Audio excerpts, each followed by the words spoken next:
হরে কৃষ্ণ। সকলকে আবারও কৃষ্ণপ্রীতি শুভেচ্ছা জানিয়ে আমাদের ধারাবাহিক শ্রীমদ্ ভগবদ গীতার ক্লাসে আপনাদেরকে স্বাগতম জানাচ্ছি। আজ আমরা শ্রীমদ্ ভগবদ গীতার অন্তর্গত 10ম অধ্যায়ের 8 নম্বর শ্লোক নিয়ে আলোচনা করব। শ্লোকটি পরমেশ্বর ভগবান তার যে বিভূতির সর্বোচ্চ প্রকাশ তিনি এখানে করছেন। তো আপনারা সকলে অত্যন্ত মনোযোগ দিয়ে শ্রবণ করবেন এবং এখান থেকে কিভাবে আমরা আমাদের আধ্যাত্মিক জীবনের উন্নয়ন ঘটাতে পারি সেই বিষয়গুলো আমাদের লক্ষ্য করা উচিত। তো চলুন শুরু করি। শুরুতে ছোট্ট একটি অনুরোধ, যারা চ্যানেলে প্রথমবার এসেছেন আমি অনুরোধ করব যে চ্যানেলটি অবশ্যই সাবস্ক্রাইব করে রাখবেন এবং ভালো লাগলে ভিডিওটি আপনার বন্ধু বান্ধব আত্মীয় স্বজন সকলের কাছে শেয়ার করবেন। তো চলুন শুরু করি।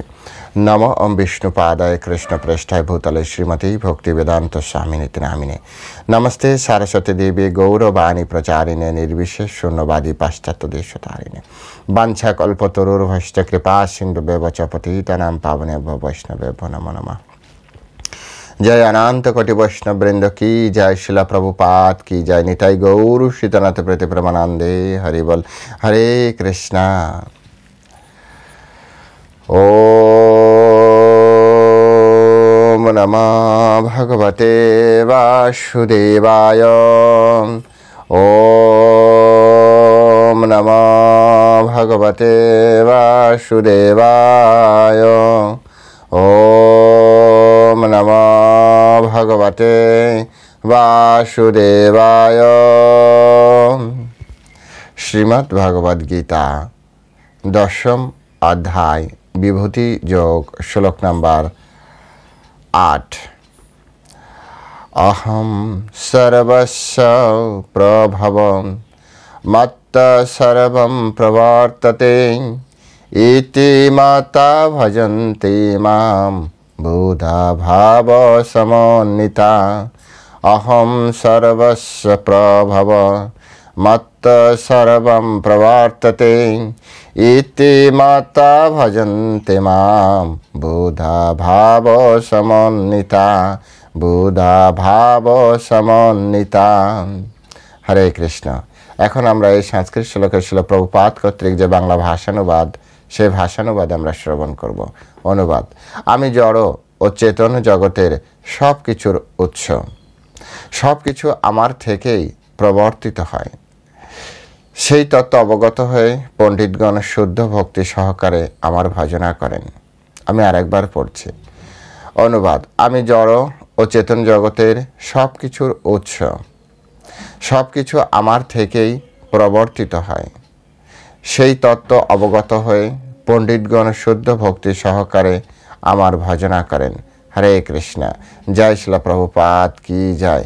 এখন আমরা শিলা প্রভুপাদ কর্তৃক এই সংস্কৃত শ্লোকের উপরে যে তাৎপর্য বা ভাষ্য দেওয়া হয়েছে সেই ভাষ্য আমরা হৃদয়ঙ্গম করার চেষ্টা করব এবং সাথে সাথে শিল বলদেব বিদ্যাভূষণ এবং বিশ্বনাথ চক্রবর্তী ঠাকুর এই শ্লোকের উপরে যে ভাষ্য প্রদান করেছেন, এই তিনজনের ভাষ্যের আলোকে এই শ্লোকটি আমরা ধীরে ধীরে আগে আলোচনা করার চেষ্টা করব, হৃদয়ঙ্গম করার চেষ্টা করব, কিভাবে আমাদের জীবনকে আমরা পরিবর্তন করতে পারি, আধ্যাত্মিকভাবে উন্নত করতে পারি। কৃষ্ণ সম্পর্কে আমাদের যে ধারণা, সেই ধারণাটি কী হওয়া উচিত সেটি আমরা আচার্যদের কাছ থেকে আমরা শ্রবণ করব। তো এখানে প্রথমেই পরমেশ্বর ভগবান নিজেকে প্রকাশ করছেন। এর আগে যে শ্লোকটি ছিল সেই শ্লোকটি আমাদের একবার দেখা উচিত। সেই শ্লোকটি 7 নম্বর, যে এতন বিভূতি যোগম চ মম যোগিত্তি তত্ত্বতা। হ্যাঁ, এই যে ভগবানের যে বিভূতি এবং যোগ, ভক্তিযোগ সম্পর্কে যিনি তত্ত্ব জানেন এবং তিনি শুধুমাত্র ভক্তিযোগে, তিনি কী করেন, স্ব অবিকল্পেন যোগেন যুজ্বতে নাত্র সংশয়। তিনি ভক্তিযোগে অবিচলিতভাবে ভক্তিযোগে যুক্ত থাকেন এবং এ বিষয়ে কোনো সন্দেহ নেই। তাই ভগবানের বিভূতির সর্বোচ্চ প্রকাশ হচ্ছে এটি, সর্বোচ্চ প্রকাশ। তিনি এখানে স্পষ্ট করে বলেন, অহম, আমি অহম সর্বস্ব প্রভাব, আমার থেকে সব কিছু সৃষ্টি হয়েছে। অহম সর্বস্ব প্রভাব মত্ত সর্বম প্রবর্ততে, মত্ত সর্বম প্রবর্ততে, আমার থেকে সব কিছু প্রবর্তিত হয়। এই যে জগৎ কর্মে লিপ্ত হয় তা ভগবান থেকেই লিপ্ত হয়।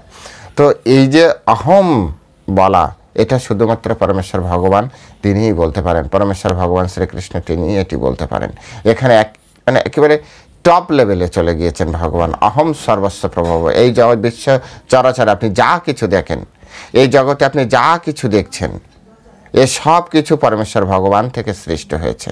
সব কিছু আপনি অনেক অনেক কিছু আমরা আমাদের স্বচক্ষে, আমাদের নিজের চোখে আমাদের কিছু ক্যাপাসিটির অভাব আছে চোখের, কারণ সব ধরনের রে আমরা কিন্তু আমাদের চোখ দ্বারা দর্শন করতে পারি না, সায়েন্স এটি বলছে। তো যা আমরা দেখতে পাচ্ছি, যা আমরা দেখতে পাচ্ছি না, এই সব কিছু অহম সর্বস্ব প্রভব ভগবান থেকেই সব কিছু সৃষ্টি হয়েছে। এই অনন্ত কোটি ব্রহ্মাণ্ড ভগবান থেকে সৃষ্টি হয়েছে। যতদূর আমাদের টেলিস্কোপ যায় তার থেকে অধিক দূরে যা কিছু আছে তাও পরমেশ্বর ভগবান স্বয়ং শ্রীকৃষ্ণ তার থেকে সৃষ্টি হয়েছে। এটি হচ্ছে একেবারে টপ লেভেলে চলে যাওয়া ভগবানের যে বিভূতির প্রকাশ। এর ভিতরে এরপরে আরও অনেক কিছু বলবে, কিন্তু এই যে অহম সর্বস্ব প্রভাব, এই শুধু এইটুকু দ্বারা যদি আপনি বোঝেন যে ওনার থেকে সব কিছু সৃষ্টি। এবার আপনি যেখানে হাত দেবেন সেখানে কৃষ্ণের শক্তির প্রকাশ, যেখানে হাত দেবেন সেটাই কৃষ্ণের শক্তির সৃষ্টি। কৃষ্ণ স্বয়ং সৃষ্টি করেছেন, অথবা কৃষ্ণের সাংস অবতারেরা, অথবা অংশাংশ অবতারেরা, গুণ অবতার, কলা অবতার, এইসব অবতারেরা সব কিছু সৃষ্টি করেছেন। সুতরাং এক কথায় যদি বলা হয় পরমেশ্বর ভগবান থেকেই সব কিছু সৃষ্টি হয়েছে। শিল প্রভুপাদ বলছেন যে যে সমস্ত পণ্ডিত শ্রী চৈতন্য মহাপ্রভুর মতো নির্ভরযোগ্য সূত্র থেকে যথার্থ বৈদিক জ্ঞান লাভ করেছেন এবং সেই শিক্ষা কিভাবে কাজে লাগাতে হয় তা বুঝেছেন, তারা জানেন যে প্রাকৃত অপ্রাকৃত উভয় জগতের সব কিছু শ্রীকৃষ্ণ থেকে উদ্ভূত। প্রাকৃত জগৎ এবং অপ্রাকৃত জগৎ, অর্থাৎ এই লোক ভৌতিক জগৎ, প্রাকৃত জগৎ মানে ভৌতিক জগৎ বা জড় ব্রহ্মাণ্ড, জড় জগৎ, এই জগতের সব কিছু পরমেশ্বর ভগবান থেকে সৃষ্টি হয়েছে। এবং চিৎ জগৎ যেখানে পরমেশ্বর ভগবান থাকেন সেটিও পরমেশ্বর ভগবান শ্রীকৃষ্ণ থেকে সৃষ্টি হয়েছে। একেবারে টপ লেভেলে চলে গিয়েছেন ভগবান। শুধু এই একটি শব্দ দ্বারাই আপনি সব কিছু পরমেশ্বর ভগবান সম্পর্কে আপনি জানতে পারবেন। যদি আপনি শুধুমাত্র একটি শ্লোকের উপর আপনি মনন করেন, আপনি ধ্যান করেন, একটি শ্লোক, শুধু একটি শ্লোকের শুধু, তাও আবার প্রথম তিনটি শব্দ অহম সর্বস্ব প্রভাব, আমার থেকে সব কিছু সৃষ্টি হয়েছে। কিন্তু সমস্যা হচ্ছে আমরা এই কথাটা না বিশ্বাস করতে চাই না।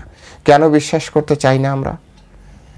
কারণ আমাদের মন মানসিকতা বিভিন্ন মানে অনেক অনেক অনেক জন্ম ধরে জড় ভোগ বাসনার যে দ্বারা প্রবৃত্ত হয়ে আমরা নিজেদের ভিতরে সেই অহংভাবটি নিয়ে এসেছি। আমরা কলুষতা যুক্ত হয়েছে, আমাদের চেতনা আচ্ছাদিত হয়েছে।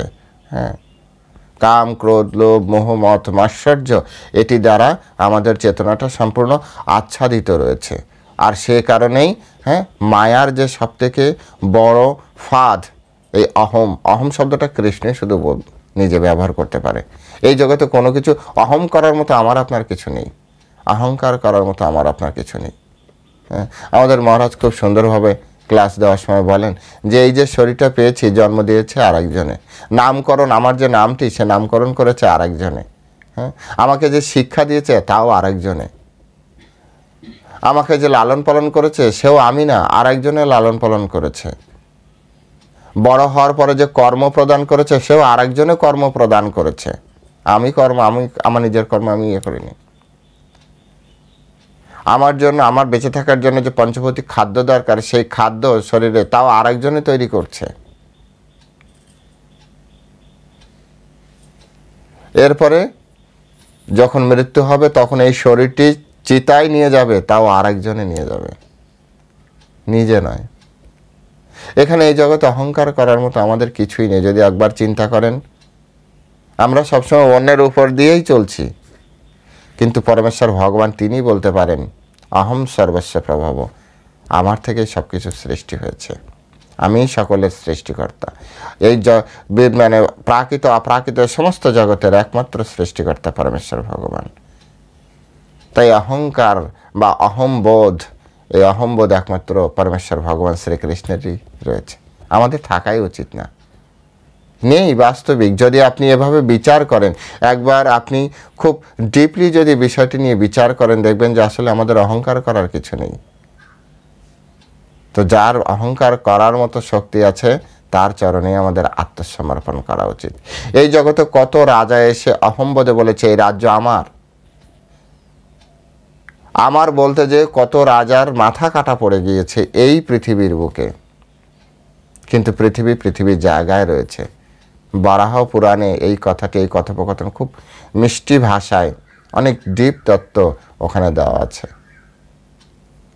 কত রাজা, ইতিহাস যারা পড়েছেন তারা জানেন, কত রাজা এই মাটিকে বলল আমার আমার আমার, কালে সবাই চলে গিয়েছে, কিন্তু ধরিত্রী মাতা এখনো আছে। এখনো সেই ধরিত্রী মাতার বুকে পরমেশ্বর ভগবানের জয়গান করা হয়। কেন হয়? কত রাজা তো বলল এই জগৎ আমার, এই রাজ্য আমার, কিন্তু কৃষ্ণ এখনো পর্যন্ত, কৃষ্ণের জয়গান করা হয়, ভগবান রামচন্দ্রের জয়গান করা হয়। পরমেশ্বর ভগবান, ওনার থেকেই সব কিছু সৃষ্টি হয়েছে। তাই এই জগতে যে যাই বলুক, অহম্বোধ করুক, আলটিমেট কৃষ্ণই জয়যুক্ত হবেন। কৃষ্ণের নাম সবসময় থাকবে, সৃষ্টির শুরু থেকে সৃষ্টির শেষ অবধি। যখন এই সমস্ত সৃষ্টি ক্লাপসড হয়ে যাবে, সব কিছু ভগবানের ভিতর প্রবেশ করবে, তখনও ভগবানের জয়গান হতে থাকবে।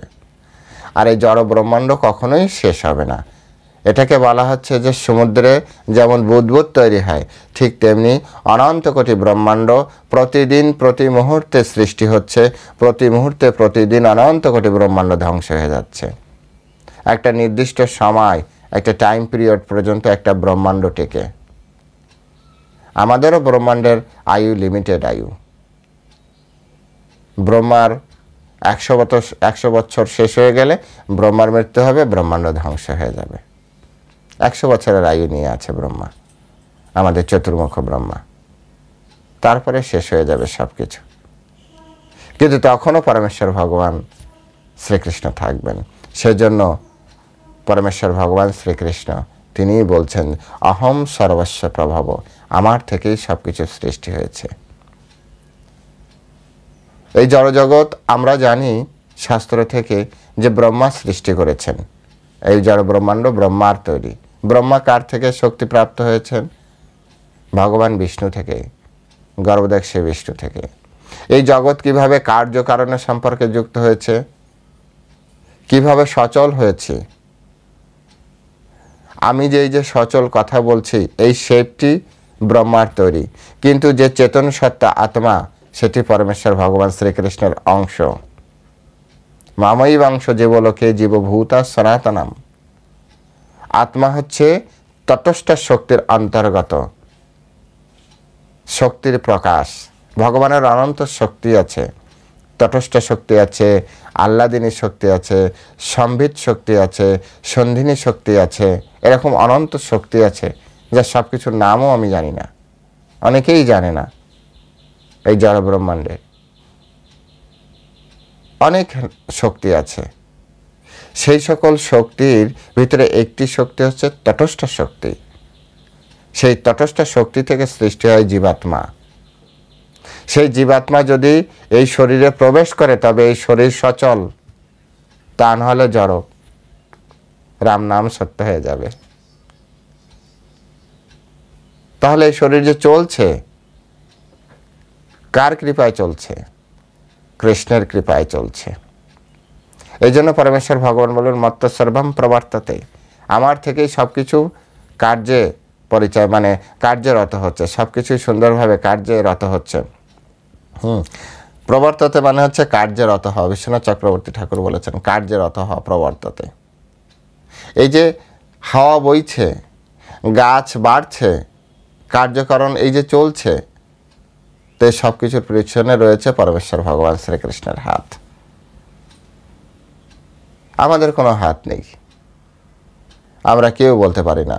সেই জন্য পরমেশ্বর ভগবান শ্রীকৃষ্ণই অহম, আমি, এই কথা বলতে পারে। আমি আপনি কি করতে পারি এই জগতে? কি করতে পেরেছি? আমাদের বর্তমানে এত উন্নত মডার্ন সায়েন্সের পরেও আমরা কি করতে পেরেছি? মানুষের বেঁচে থাকার জন্য একটা শস্য দানা, যে খাদ্যকণা আমরা তৈরি করতে পারিনি আজও। একটা শস্য দানা তৈরি করতে পারিনি যা খেয়ে মানুষ বেঁচে থাকবে। মানুষকে মারার জন্য অনেক অস্ত্র তৈরি করেছি, কিন্তু মানুষকে বাঁচিয়ে রাখার জন্য একটা শস্য দানা, যে শস্য দানা খেয়ে মানুষ এরকম কিছু সৃষ্টি করতে পারেনি। ক্রস করেছে, হাইব্রিড করেছে, কিছুই সৃষ্টি করতে পারেনি। একটা আলু পটল সৃষ্টি করতে পারেনি। বর্তমান সায়েন্স। এটা সম্ভবই না, এটা অসম্ভব, কখনোই পারবে না। কিন্তু ভগবান তিনি সৃষ্টি করতে পারেন।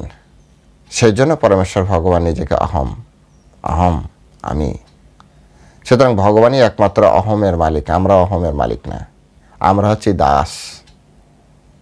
জীবের স্বরূপ হয় কৃষ্ণ নিত্য দাস, জীবে কৃষ্ণের তটস্থ শক্তির ভেদাভেদ প্রকাশ। আমরা কৃষ্ণের তটস্থ শক্তির অন্তর্গত, কৃষ্ণের নিত্য দাস। মালিক তো পরমেশ্বর ভগবান একাই। তাই অহম্বোধ পরমেশ্বর ভগবান শ্রীকৃষ্ণ একাই করবেন। কিন্তু এই তত্ত্ব জানার জন্য আমাদের শুদ্ধ গুরু পরম্পরা ধারায় আমাদের এই জ্ঞান গ্রহণ করতে হয়। এই ভগবদ গীতা এত সুন্দরভাবে স্পষ্ট করে সরল ভাষায় লেখা,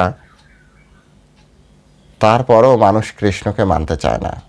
এই গীতা পড়েই মানুষ কৃষ্ণকে মানতে চায় না। কে কতবার গীতা পড়েছে?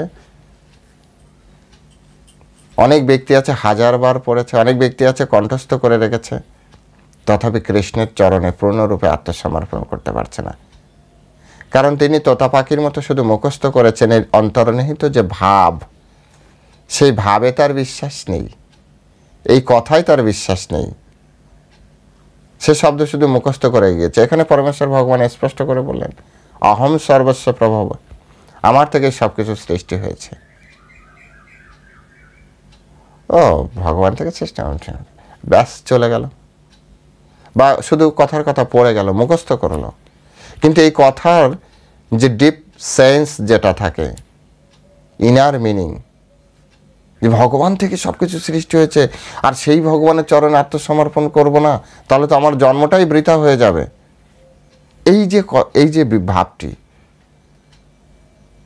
এবং তারপরে তিনি বলেন মত্ত সর্বম প্রবর্ততে, আমি যে আজ আপনাদের সামনে কথা বলতে পারছি, বা আপনারা এই কথা শুনতে পারছেন, বা আপনারা এই জড়জগতে বিভিন্ন ধরনের কার্য করতে পারছেন, আমি করতে পারছি, এই যে শাস্ত্র কথা আলোচনা হচ্ছে, এসব কিছু কৃষ্ণের ইচ্ছায় হচ্ছে। কৃষ্ণ যদি চায় সব সাথে সাথে স্টপ করে দিতে পারে। কারণ কৃষ্ণ বলছেন মাত্র সর্বম প্রবর্ততে, আমার থেকে সব কিছু কার্যকারণে সব কিছু রত হচ্ছে। তো ভগবান চাইলে একজন ব্যক্তিকে প্যারালাইসিস করে শুয়ে রাখতে পারে, কোমায় শুয়ে রাখতে পারে হসপিটালে, পারে কি না? তাহলে কোথায় আমাদের জ্ঞান? এই যে আমি যে কথা বলছি, এখন যদি আমি কোমায় চলে যাই, আমি কোনো শব্দ করতে পারবো না। তাহলে কতটুকু ক্ষমতা আমার আছে? কৃষ্ণ চাইছেন তাই চলছি। কৃষ্ণ যতদিন চাইবেন ততদিন চলবে। কৃষ্ণ যখন চাইবেন না, তখন এই শরীরে স্টপ হয়ে যাবে। কারণ কৃষ্ণ নিজে বলছেন মাত্র সর্বম প্রবর্ততে, আমার থেকে সব কিছু কার্যরত হয়। সুতরাং সেই আমি কার্যরত হচ্ছি কৃষ্ণের জন্য, আর সেই কৃষ্ণকে আমি বাদ দিয়ে চলছি, তো জীবনটা চলবে কিভাবে? অকৃতজ্ঞের মতো চলবে। অকৃতজ্ঞের মতো জীবন চলবে।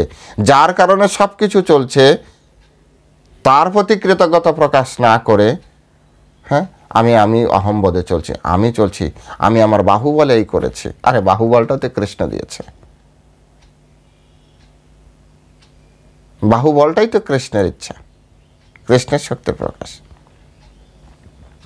এই বিষয়ে যে পরমেশ্বর ভগবান যে শুধু নিজে বলছেন এমন নয়, শাস্ত্রে বা বিভিন্ন বেদেও এই ধরনের কথা বলা আছে। অথর্ব বেদের গোপাল তাপনি উপনিষদে বলা হচ্ছে যে যো ব্রাহ্মণ বিদধাতি পূর্বম যো বৈ বেদাংশ গাপয়তি স্ম কৃষ্ণ, ব্রহ্মা যিনি পূর্বকালে বৈদিক জ্ঞান প্রদান করেন, তিনি সেই জ্ঞান সৃষ্টির আদিতে শ্রীকৃষ্ণের কাছ থেকে প্রাপ্ত হন। এই যত যত বৈদিক জ্ঞান রয়েছে, তাতে এই ব্রহ্মাণ্ডে ব্রহ্মা প্রদান করেছেন, আর ব্রহ্মা সৃষ্টির আদিতে কৃষ্ণ থেকে এই জ্ঞান পেয়েছেন। আলটিমেট তাহলে জ্ঞান কোথা থেকে আসছে? কৃষ্ণ থেকে আসছে। আমাদের কাছে যে জ্ঞান আছে সেই জ্ঞান কৃষ্ণ থেকে। বেদ বলেন, পুরাণ বলেন, উপনিষদ বলেন, এসব কিছু কৃষ্ণ থেকে এসেছে।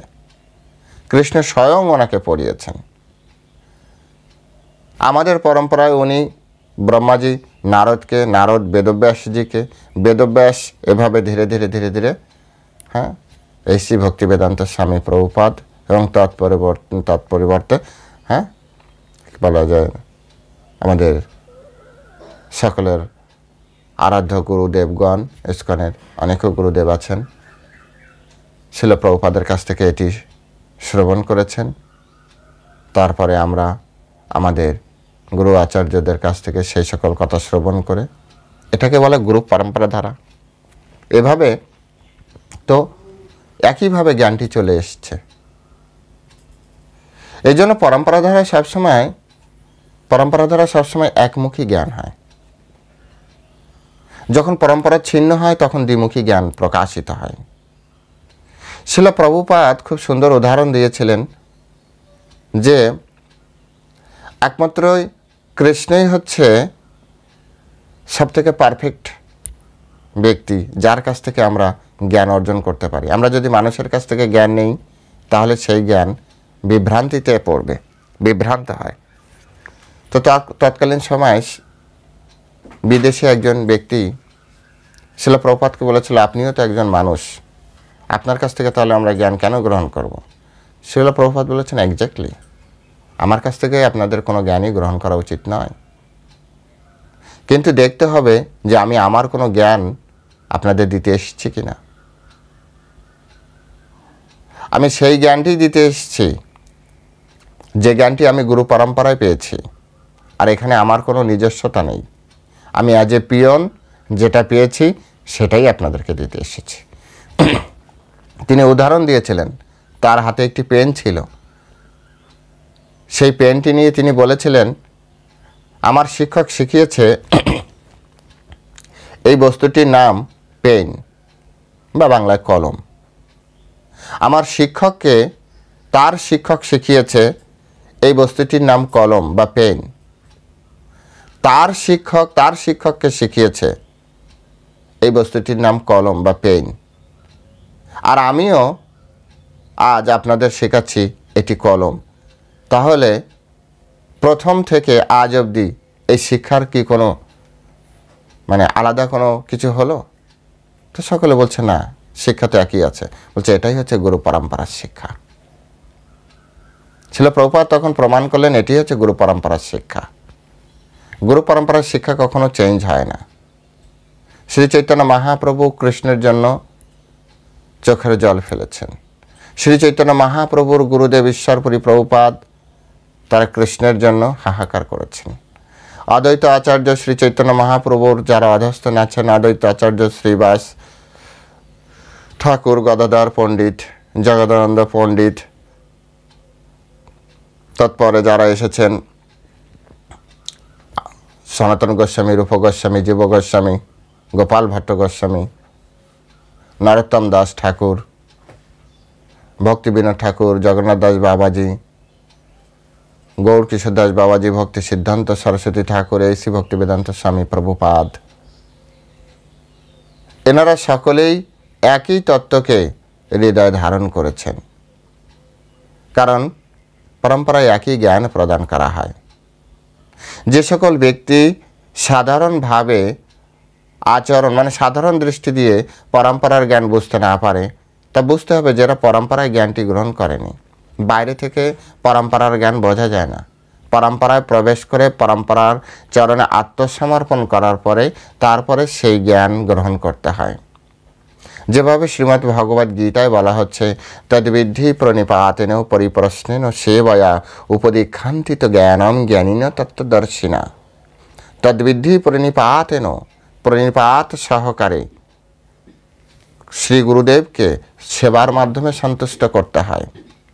শ্রী গুরুদেব ব্যক্তি বিশেষ আলাদা আলাদা সেবার কার্য দিতে পারে।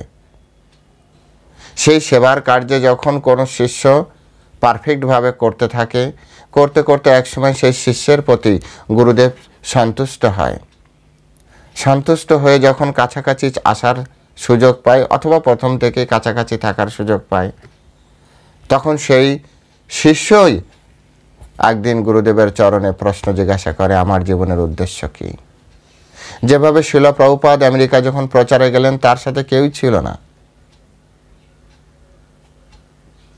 ধীরে ধীরে তার ক্লাস, তার ফিলোসফির প্রতি মানুষ আকর্ষিত হয়।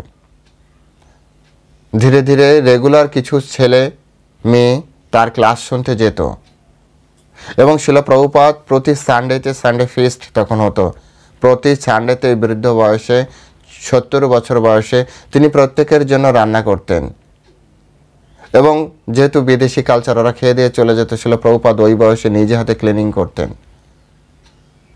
এটা দেখে দেখে দেখে বেশ অনেক সপ্তাহ চলে যাওয়ার পরে তাদের ভিতরে কয়েকজন বলল, স্বামীজি আপনি বৃদ্ধ বয়সে একাই সব কিছু করেন, আমরা যদি আপনাকে কিছুটা হেল্প করি আপনার কোনো অসুবিধা? শিল প্রভুপাদ বলছে, না, হেল্প করো। শিল প্রভুপাদকে হেল্প করতে শুরু করলেন, ক্লিনিং করতে শুরু করলেন। তাদের ভিতর থেকে কয়েকজন বলল, স্বামীজি আপনার ফিলোসফি আমাদের এত ভালো লাগে, আপনি এই যে কীর্তন করেন এত ভালো লাগে, আমরা যদি আপনার কাছাকাছি থাকতে চাই আপনার কোনো অসুবিধা? বলছে, না, থাকো। ধীরে ধীরে কিছু ছেলেমেয়ের রেগুলার ভগবদ গীতা, ভাগবতমের ক্লাস শুনতে থাকে। একসময় তারা জীবনের প্রকৃত উদ্দেশ্য সম্পর্কে শাস্ত্রসম্মতভাবে জানতে থাকে। একসময় ওনারাই বলে যে, স্বামীজি আমাদের জীবনের উন্নতি কীভাবে কী হবে, কারণ আমরা ম্লেচ্ছ দেশে জন্মগ্রহণ করেছি। তাদের ভিতরে চেতনার পরিবর্তন হতে শুরু করেছে, নিজের মাতৃভূমিকে তারা এখন ম্লেচ্ছ দেশ বলতে শুরু করেছে। আমাদের কি হবে, কিভাবে আমাদের উদ্ধার হবে? কৃষ্ণ নাম করো, হরে কৃষ্ণ মহামন্ত্র কীর্তন করো। কীর্তন করতে করতে তাদের, যে আপনি বলেছেন, শাস্ত্রে বলেছে যে দীক্ষা না নিলে হয় না, আমরা কি দীক্ষা পাবো না? দীক্ষা পাওয়ার যোগ্য নই? হ্যাঁ, অবশ্যই যোগ্য। ততদিনে শিল প্রভুপাদ ধীরে ধীরে, তাদের লম্বা লম্বা চুল ছিল, তারা নেশা করতো, সব কিছু ছেড়ে দিয়েছে, মন্দিরবাসী মঠবাসী হয়ে গিয়েছেন। তারা শেভ করেছেন, শিখা রেখেছেন, তিলক ধারণ করে আপনার হচ্ছে বৈষ্ণবীয় ভূষণ তারা পড়তে শুরু করেছে। এটাকে বলে তদ্বিদ্ধি পরিনিপাতেন পরিপ্রশ্নন সেবায়া উপদেক্ষান্তিত জ্ঞানম জ্ঞানীন তত্ত্বদর্শিনা। সেই তত্ত্বদর্শী গুরুদেব চাইলে সেই জ্ঞান আমাদেরকে প্রদান করতে পারেন, যদি আমরা গুরুদেবকে সন্তুষ্ট করতে পারি। এভাবে গুরু পরম্পরায় এই জ্ঞান পাওয়া যায়। বাইরে থেকে দেখলে এই জ্ঞানকে সেইভাবে অ্যাবজর্ব করা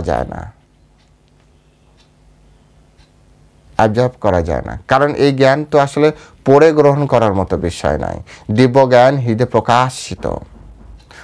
প্রকাশিত হয় এই জ্ঞান গুরুদেবের কৃপায়। এই জ্ঞান দিব্য জ্ঞান, এই জ্ঞান ভৌতিক জ্ঞান নয়। ভৌতিক জ্ঞান আলাদা আর পারমার্থিক জ্ঞান আলাদা। এটি গুরুদেবের কৃপার উপরে নির্ভরশীল। একজন শিষ্য কতটা জ্ঞানী হবে এটা নির্ভর করছে শিষ্যের আন্তরিকতা আর গুরুদেবের কৃপার উপর। গুরুদেব শিষ্যকে জ্ঞান প্রদান করবেন ততটাই যতটা ওই শিষ্যের ক্যাপাসিটি সব থেকে ভালো জানে গুরুদেব আর কৃষ্ণ। শিষ্য অতটা জানে না,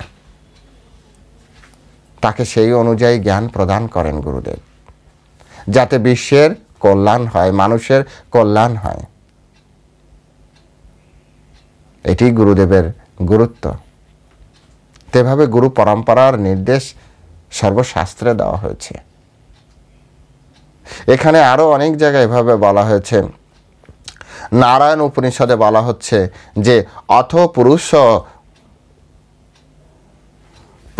বৈ নারায়ণ কাময়ত প্রজা সৃজতি। তারপর পরমেশ্বর ভগবান নারায়ণ প্রাণী সৃষ্টির ইচ্ছা করলেন। উপনিষদে আরো বলা হয়েছে নারায়ণাৎ ব্রহ্মা জায়তে, নারায়ণাৎ প্রজাপতি যা প্রজায়তে, নারায়ণাৎ ইন্দ্র জায়তে, নারায়ণাৎ অষ্টবসু জায়তে, নারায়ণাৎ একাদশ রুদ্র জায়তে, নারায়ণাৎ দ্বাদশ আদিত্য। অর্থাৎ নারায়ণ হতে ব্রহ্মার জন্ম হয়, নারায়ণ হতে প্রজাপতির জন্ম হয়, নারায়ণ হতে ইন্দ্রের জন্ম হয়, নারায়ণ হতে অষ্টবসুর জন্ম হয়, নারায়ণ থেকে একাদশ রুদ্রের জন্ম হয়, নারায়ণ থেকে দ্বাদশ আদিত্যের জন্ম হয়। এই নারায়ণ হচ্ছে শ্রীকৃষ্ণের সাংস প্রকাশ, অবতার না, প্রকাশ। সাংস মানে অংশ। কৃষ্ণ নিজেকে যখন কার্যকারণে যুক্ত করছেন তখন নিজের অংশ থেকে কার্যকারণের একজন কার্যকারণ করার জন্য তিনি সাংস থেকে প্রকাশিত করেন।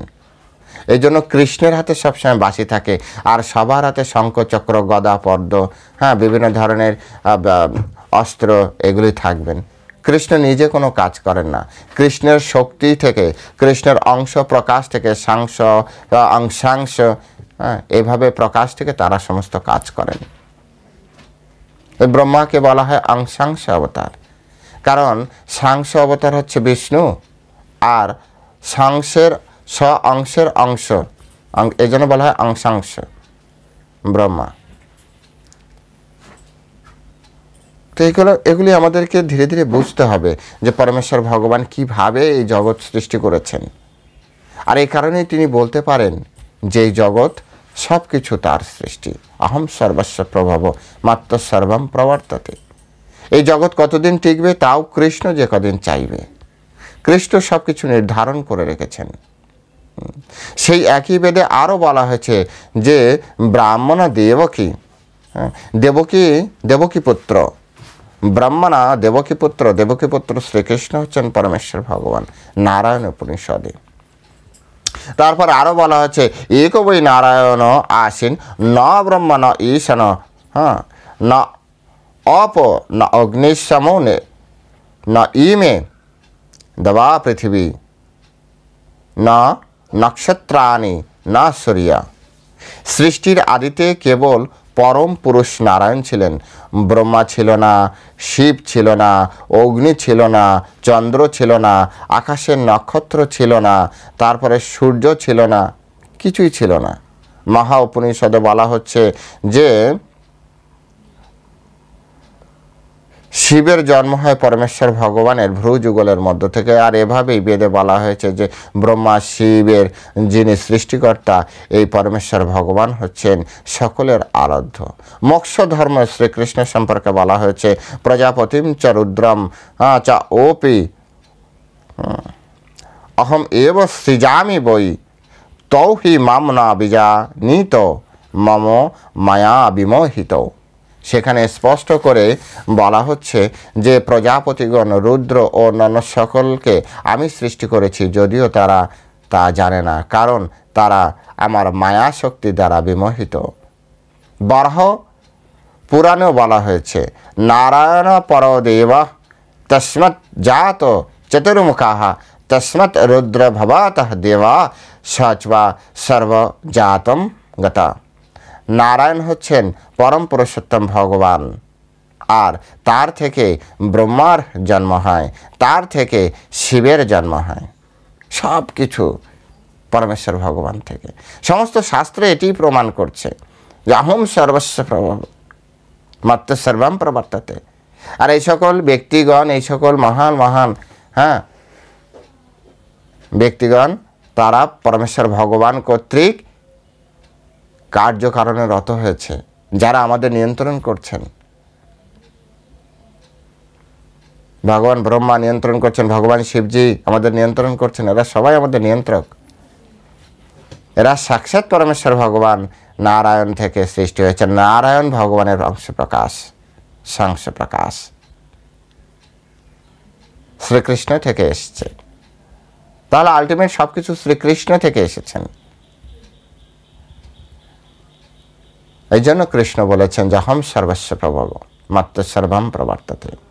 এরপর বলছে ইতিমত্তা ভজন্তে মাম বুধা ভাবম সমন্বিতা। এই তত্ত্ব অবগত হয়ে পণ্ডিতগণ শুদ্ধ ভক্তি সহকারে আমার ভজনা করেন। ইতিমত্তা ভজন্তে মাম বুধা, এই কথাটি বোঝার জন্য আমাদের বুদ্ধি থাকতে হবে। এখানে বলছে পণ্ডিতগণ। বিনা পণ্ডিত বিনা তত্ত্বজ্ঞ এই তত্ত্বই বুঝতে পারবে না। জ্ঞানী হতে হবে এই তত্ত্ব জানার জন্য। অজ্ঞানী ব্যক্তি এই জিনিস বুঝতেই পারবে না, কারণ এখানে স্পষ্ট করে বলা হচ্ছে ইতিমত্ত ভজন্তে মাম বুধা, ভজন্তে বুধা, পণ্ডিতগণ মাত্র এই তত্ত্ব জানতে পারে, বুঝতে পারে। অন্যথায় এগুলি জানতেও পারবে না, বুঝতেও পারবে না। তো ভগবানকে ভজনা করবে কি, কৃষ্ণকে ভজনা করবে কি? এই কারণেই পরমেশ্বর ভগবান শ্রীকৃষ্ণ বললেন, মনুষ্য নাম সহস্রেষু কশ্চিৎ যততে সিদ্ধায় যততামপি সিদ্ধ নাম কস্মিন ব্যক্তি তত্ত্বতা। হাজার হাজার মানুষের ভিতরে কোনো একজন ব্যক্তি পরম তত্ত্ব সম্পর্কে সাধনা করার প্রয়াস করবেন। এরকম প্রয়াসী ব্যক্তির ভিতরে, হাজার হাজার ব্যক্তির ভিতরে কোনো একজন ব্যক্তি সাধনায় সিদ্ধি লাভ করবেন, কৃষ্ণকে তত্ত্বতা জানতে পারবেন। কস্মিন ব্যক্তি তত্ত্বতা, তত্ত্বতত্ত্বকে ভগবানকে জানতে পারবেন। যদি চৈতন্য চরিতামৃত এই সেম শ্লোক যদি চৈতন্য চরিতামৃতে ফিট করা হয়, সেখানে বলা হচ্ছে যে কোটি জ্ঞানী মধ্যে একজন মুক্ত, কোটি মুক্ত মধ্যে এক কৃষ্ণ ভক্ত। কোটি কোটি জ্ঞানী ব্যক্তি এই জগতে রয়েছে, কোটি কোটি। তার ভিতরে কেউ একজন আধ্যাত্মিক এই মানে পারমার্থিক তত্ত্ব অনুভব করার পরে তিনি মুক্ত পুরুষ। এরকম কোটি কোটি মুক্ত পুরুষের মধ্যে তারা মুক্ত পুরুষ, এক কৃষ্ণ ভক্ত একজনকে পাবেন যিনি কৃষ্ণর আরাধনা করছেন। এই কথাটি এখানে এভাবে বললেন, ইতিমত্ত ভজন্তে মাম বুধা। যথার্থ পণ্ডিত হতে হবে। যথার্থ পণ্ডিত ছাড়া এই কথা বুঝতেও পারবে না আর ভগবানকে ভজনা করতে পারবে না। ভাবম সমন্বিতা, হ্যাঁ, অর্থাৎ এই যে ভাব, হ্যাঁ, এই ভাব জানতে পেরে তারা কৃষ্ণের চরণে আত্মসমর্পণ করবে। যথার্থ পণ্ডিত কেমন হবে সে সম্পর্কে ভগবদ্গীতা বলেছেন, বিদ্যা বিনয় সম্পন্ন ব্রাহ্মণে গভীহস্তিনী শুনি চৈব সপাকে চ পণ্ডিতা সমদর্শিনা। পণ্ডিতগণ সমদর্শী হন। পণ্ডিতগণ তিনি পণ্ডিত নন যিনি বিভেদ দেখেন। ভেদ দর্শনে পণ্ডিত্য চলে গেল। বিদ্যা বিনয় সম্পন্ন ব্রাহ্মণে গভী হস্তিনী শুনি চৈব সপাকে চ পণ্ডিতা সমদর্শিনা। যথার্থ পণ্ডিতগণ তারা বিদ্যা বিনয় সম্পন্ন ব্রাহ্মণ, গাভী, হস্তি, কুকুর, চণ্ডাল সব কিছুকে সমান দেখেন। আর এখানে সেই বুধা ব্যবহার করা হচ্ছে, পণ্ডিতগণের কথা বলা হচ্ছে। আর এই জগতে আমরা অনেকেই আছি যারা সবসময় বিভেদ করার জন্য ব্যস্ত আছি। আমি বড় নয় তুমি বড়, তুমি বড় নয় আমি বড়, আমার ভগবান বড় না তোমার ভগবান বড়। তত্ত্বগতভাবে রসভেদে অনেকে অনেক কিছু অনেকভাবে শাস্ত্রে যেভাবে আছে এভাবে গ্রহণ করা উচিত, কিন্তু অন্যকে ছোট করে কোনো লাভ নেই। অন্যকে ছোট করতে গেলে নিজেই ছোট হয়ে যাবেন, কারণ যখনই আপনি অন্যকে ছোট করতে যাবেন তখন কৃষ্ণের ভজনা থেকে আপনি দূরে চলে যাবেন। যখন আপনার ভিতরে পাণ্ডিত্য চলে যাবে তখন আপনি কৃষ্ণের ভজনা করতে পারবেন না।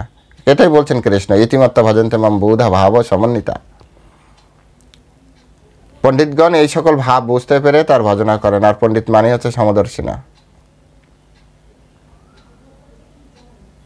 সুতরাং আমাদেরকে অবশ্যই কৃষ্ণ তত্ত্ব সুন্দরভাবে হৃদয়ঙ্গম করার চেষ্টা করা উচিত। কৃষ্ণ যেভাবে নিজেকে প্রকাশ করেছেন এভাবে যদি আমরা অনুভব করতে চাই তাহলে শুদ্ধ গুরু পরম্পরা ধারায় আমাদেরকে নিজেকে সমর্পিত করতে হবে গুরুদেবের চরণে। দূর থেকে দাঁড়িয়ে কখনো, যেমন জলে না নেমে সাঁতার শেখা যায় না, ঠিক তেমনি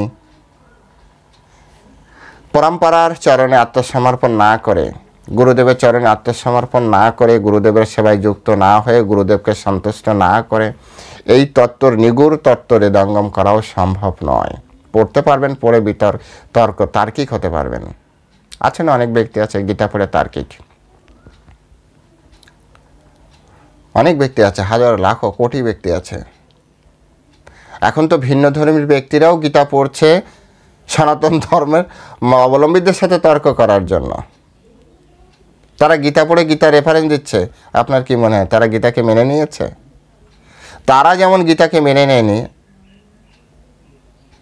ঠিক তেমনি আপনিও যদি গীতা পড়ে কৃষ্ণকে না চিনতে পারেন, ইউটিউবে তো অনেক বড় বড় লাখো লাখো কী বলে ফলোয়ার্সের ব্যক্তিরা রয়েছে যারা আইডল পার্সন, কৃষ্ণকে মানছে না, কৃষ্ণকে আরও বিভিন্নভাবে ন্যস্ত করছে। তারা আবার গীতা পড়ে